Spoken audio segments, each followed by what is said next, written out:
Good morning and welcome to Monroe Presbyterian Church Online. You're joining us this morning for our contemporary worship service. Our speaker today is our very own youth director, and her name is Shelby Oda. So we'll look forward to hearing the message that God has given Shelby to share with us a little bit later in the service. In the past couple of days, hopefully you all received your letter, and it would be from Session, actually from our Session chair, Kevin Laughlin. And you are all invited to a congregational meeting, and that's 2 weeks from today. So that would be Sunday, September 27th at 3 o'clock, and it'll be right here in the sanctuary. So we will have COVID practices in place. You will want to bring a mask and keep it on the whole time. Use hand sanitizer by the door right when you come in. We'll have a sanitizing station. And then also sit socially distanced, sit with your family or whoever you came with. So with that, just a reminder, our in-person worship services start Sunday, October 4th. And if you are not ready to come back to church in person, that's no problem. We'll still have those services online for you. So thank you for coming. Thank you for joining us today for worship. And now let's just all come together and let's just praise our God this morning.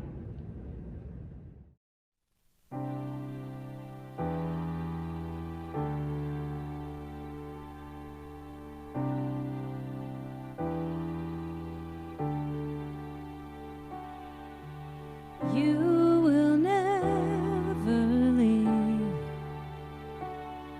Your love sustaining me. Before I even knew what love was,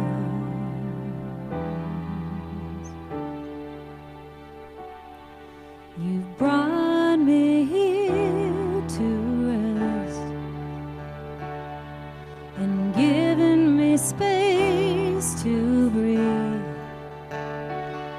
So I'll stay still until it sinks in.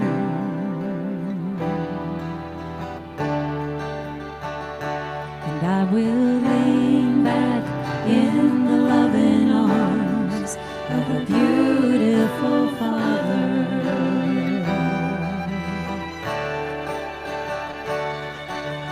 Breathe deep and know that He is good. He's a love like no other.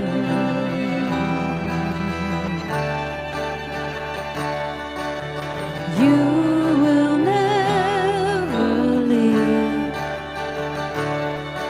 Your love sustaining me. Before I even knew what love was,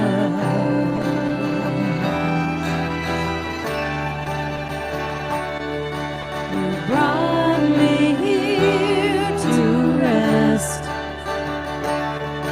and given me space to breathe.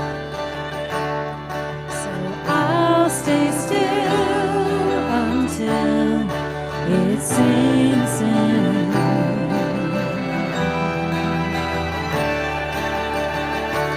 I will lean back in the loving arms of a beautiful Father.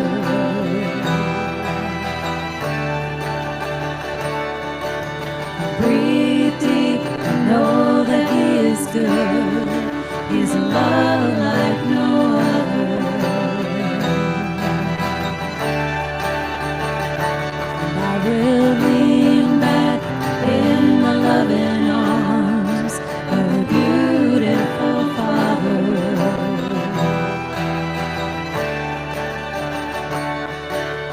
Breathe deep and know that He is good. He's a love like no other.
beautiful Father.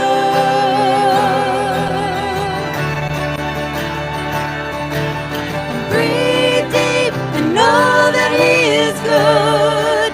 He's a love like no other.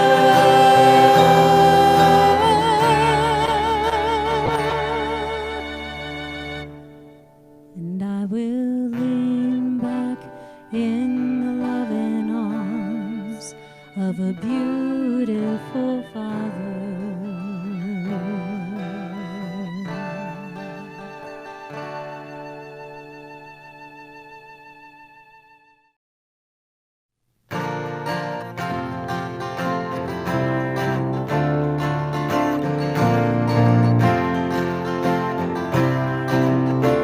I count on one thing, the same God that never fails will not fail me now.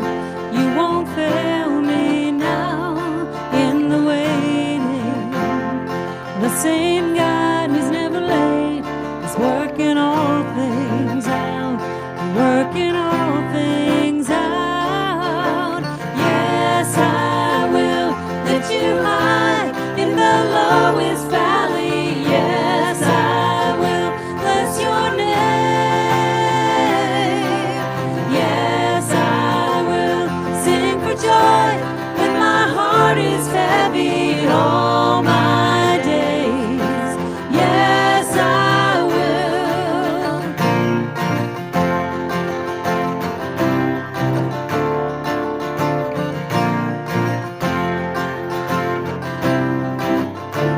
I count on one thing, the same God that never fails will not fail me now. You won't fail me now in the waiting. The same God who's never late is working all things out, working all things out.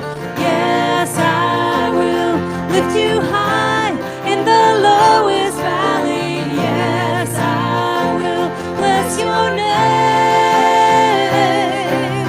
Yes, I will sing for joy when my heart is heavy in all my days. Yes, I will for all my days. Yes, I will. I choose to praise, to glorify, glorify the name of all names. Nothing can stand against. I choose to praise, to glorify, glorify the name of all names. That nothing can stand against. And yes, I will lift you high in the lowest valley. Yes, I will bless your name. Yes, I will sing for joy when my heart is heavy in all my days. Yes, I will for all my days. Yes, I will for all my days. Yes, I will.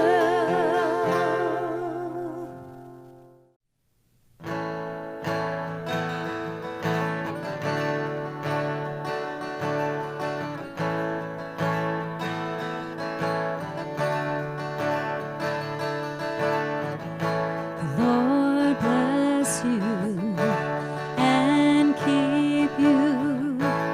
Make His face shine upon you and be gracious to you. The Lord turn His face toward you and give you peace. Amen. Amen.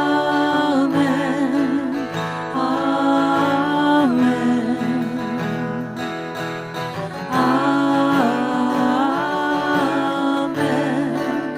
Amen.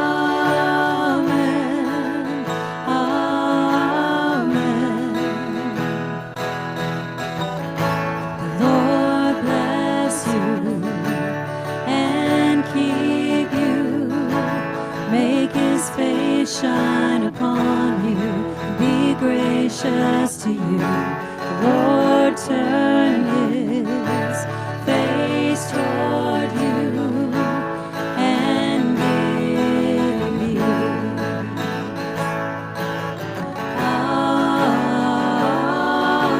Amen.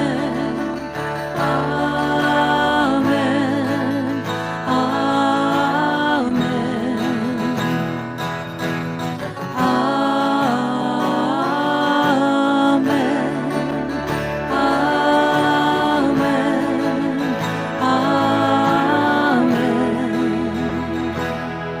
May his favor be upon you and 1,000 generations, and your family, and your children, and their children, and their children. May his favor be upon you and 1,000 generations, and your family, and your children, and their children, and their children. May his presence go before you and behind you and beside you, all around you and within you.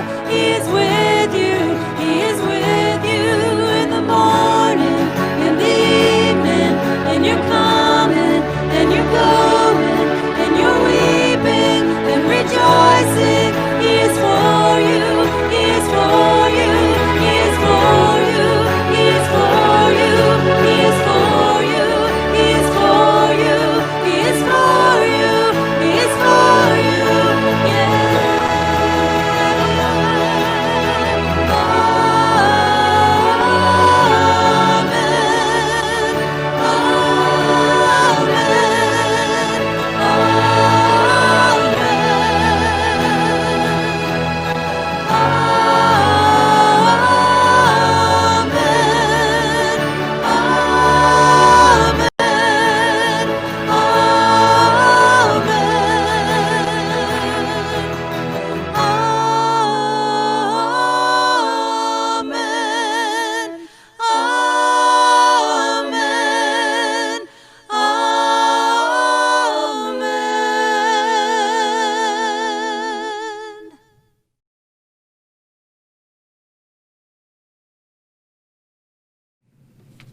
Good morning. I first want to spend some time introducing myself, as some of you may know me and some of you may not.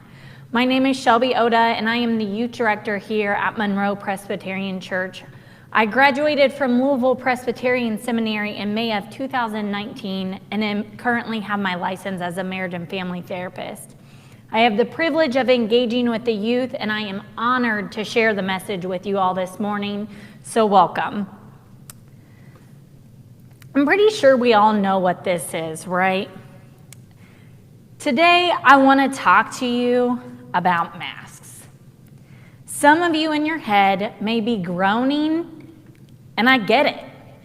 It's on the news, it's in the grocery stores, it's virtually talked about or represented everywhere we go. At this point in the pandemic, many of us may even tune out at the word mask, because many of us are so tired and exhausted of wearing one. Well, guess what? I am too, but it's not the physical mask that I find so exhausting to wear. I'm tired of wearing a metaphorical mask, one that says I'm okay when I'm not, and one that says I have it all together when in fact I am struggling. Just like this physical mask in my hand, the one that we wear over our faces, it gives us a sense of safety and security. For humans, safety and security are at the lowest level of survival for our needs to be met. And guess what? Metaphorical masks do the same for each one of us.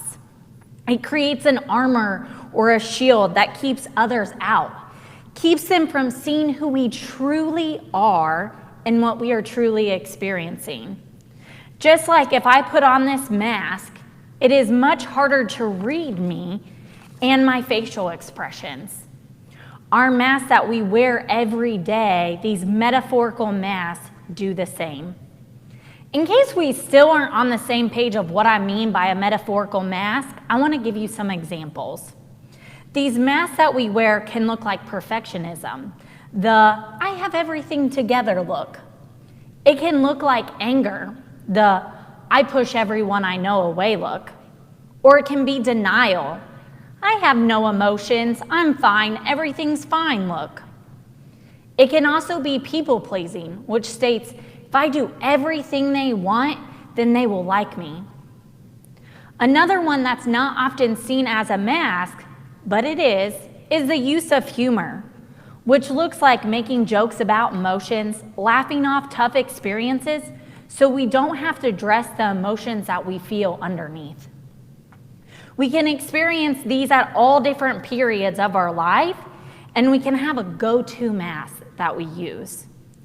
We use them to feel safe, especially when we've been hurt or pained by others. Oftentimes, this looks like when we have been invalidated by someone that we love. So we pull that mask out and we say stubbornly, as we humans do, fine, I'll just put on this mask and no one will ever hurt me again. Boom. But that's not the case. Instead, it creates more disconnect, more isolation, and more loneliness. These masks have been developed as a coping mechanism to have a sense of safety we each so desperately need as we journey throughout our lives. But what we really and truly crave is to be known and accepted for the person who is under the mask. We hold on to these masks because underneath them is fear. Fear of rejection, fear of pain, fear of betrayal. Fear of what is underneath is so broken that no one could ever accept us without our masks on.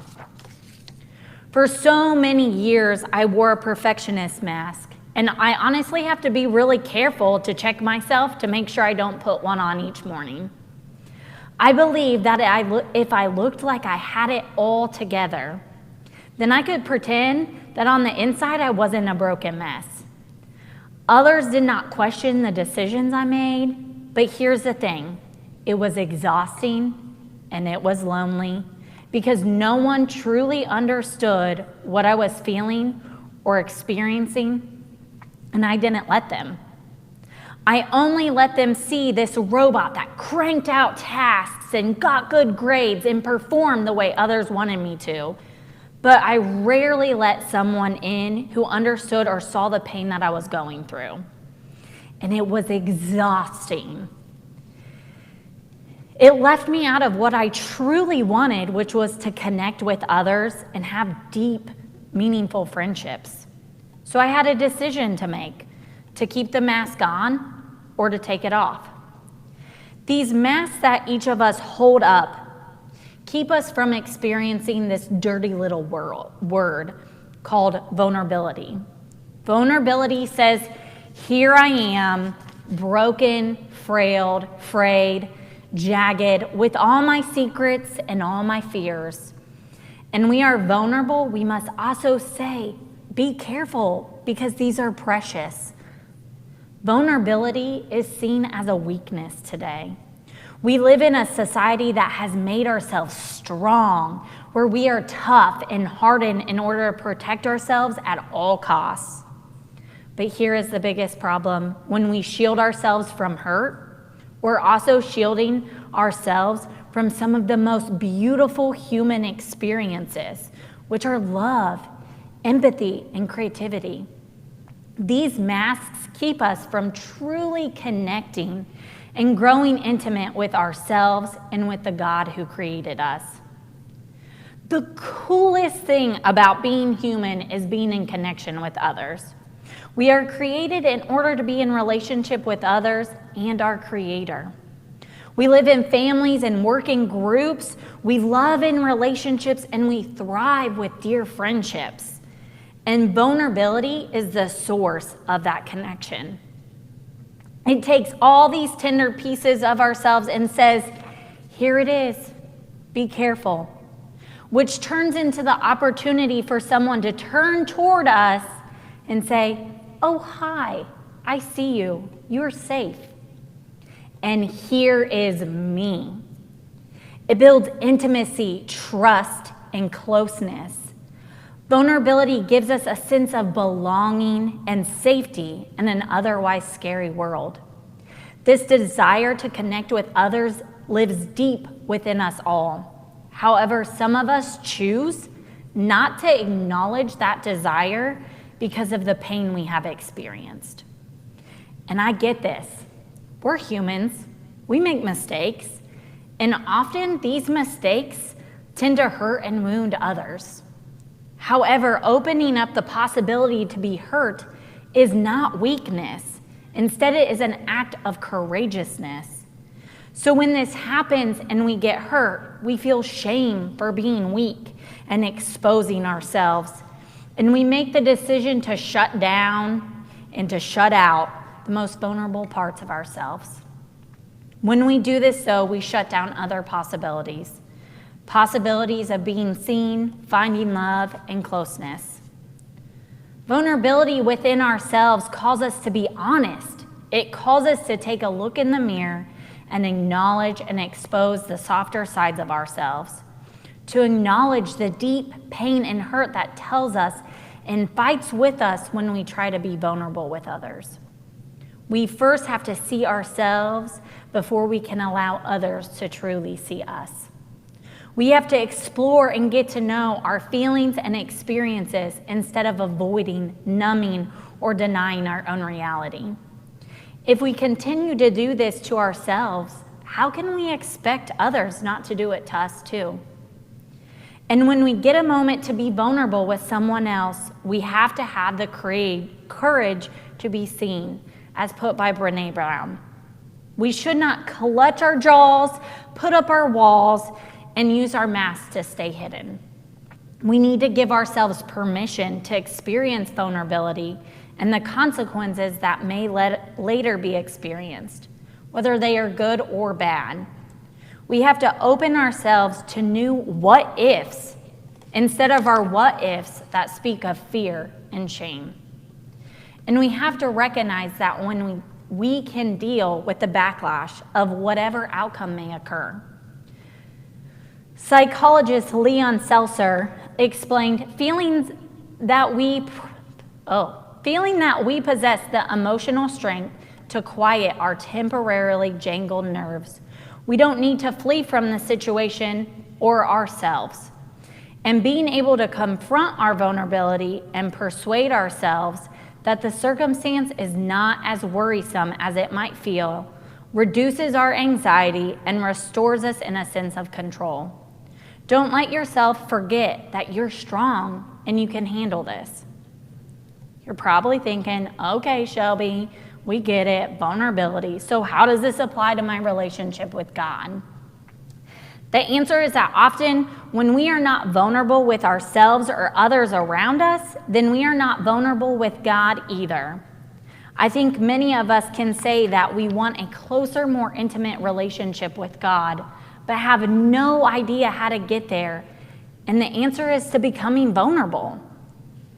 Answer me this. Who has ever said a prayer that skims over the nitty-gritty, gross details of life? I know I have. One that looks similar to, God, today has been great. Thank you for the sunshine and for coffee. Please be with me today as I face new challenges. Amen. What challenges? Did you mention that you cried in the shower for 40 minutes? Did you say that you were so anxious that you didn't want to get out of bed? These are the intimate details that God wants to hear to draw closer to Him. God does not want our shield or our armor or our mask. No, He wants the sobbing with snot running out of our noses, the broken messes that we truly are. He wants to take those concerns, that brokenness, and hold it within the palm of His hands and say, yeah, I created you, and you are mine. We cannot pretend to be unshakable to truly know and feel the love of God. We have to allow ourselves to be wrecked by the affections of Christ. We cannot be strongly and deeply grounded until acknowledging our flaws and becoming vulnerable, giving the chance for God to grab a hold of us with all of his love. We don't have to fear that our brokenness is too much for God. 1 John 4:18 says, "And perfect love casts out fear." God understands that we don't need to strive for perfection or hold up armor to cover up our flaws because of grace, his grace. In order to do that, though, we have to take a deep breath and go into the uncomfortable and relinquish the hard, painful parts of ourselves to God. We have to have the courage to step out of the boat like Peter in Matthew 14:27 through 31. This verse reads, "But immediately Jesus spoke to them and said, 'Take heart, it is I, do not be afraid.' Peter answered him, 'Lord, if it is you, command me to come to you on the water.' He said, 'Come.' So Peter got out of the boat, started walking on the water, and came toward Jesus. But when he noticed the strong wind, he became frightened, and beginning to sink, he cried out, 'Lord, save me!' Jesus immediately reached out his hand and caught him, saying, 'You have little faith. Why did you doubt?'" In this verse, Peter chooses to get out of the boat. And it is Peter who walks on water, and it is Peter who sabotages himself. Taking off our masks is a lot like Peter stepping out of the boat.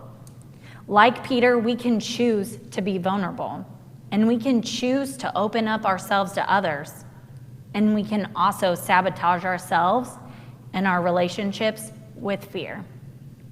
We can shut down and shut others out.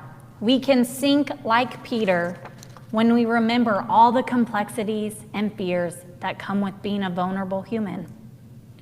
Or maybe you haven't even gotten out of the boat yet because you're thinking, "Woo, this girl is crazy, talking about taking off my mask and being vulnerable, sharing emotions. Gross." But here is the thing. God calls us to do what we really want deep down. Our Creator calls us to him, even with waves of fear. God calls us to him.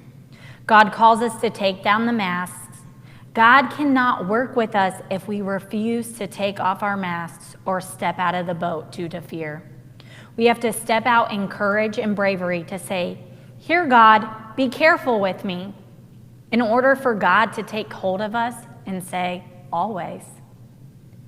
And the most beautiful piece is that when we do this, really practice and do this, we realize we are not alone.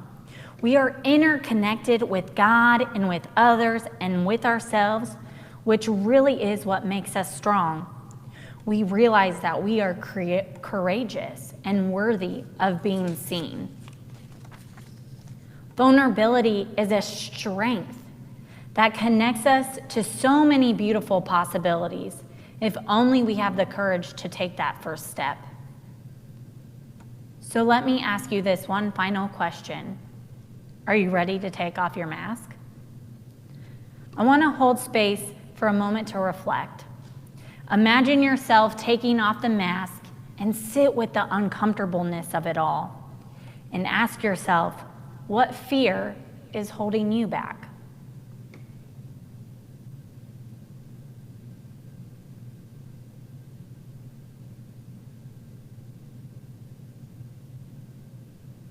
Please join me in prayer. Heavenly Creator, thank you for your reckless, perfect love that casts out all fear. Help us and draw us near to you, giving us the courage to take off our masks and to share in vulnerability with one another and with you, Lord. Lord, make us courageous in seeking connections today and every day from here on. Amen.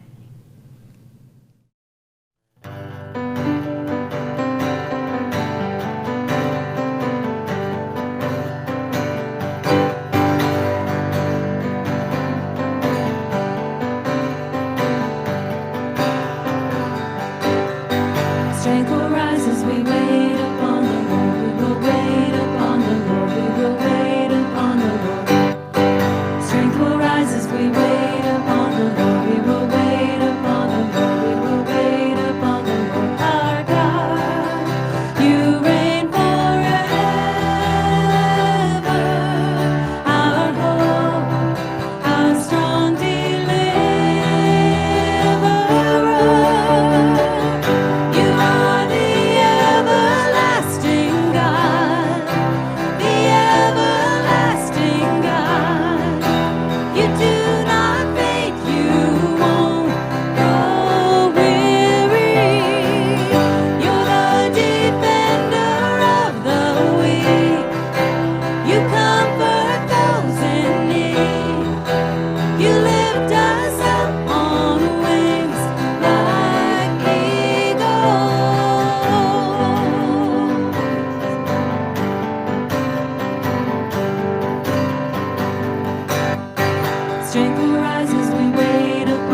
You do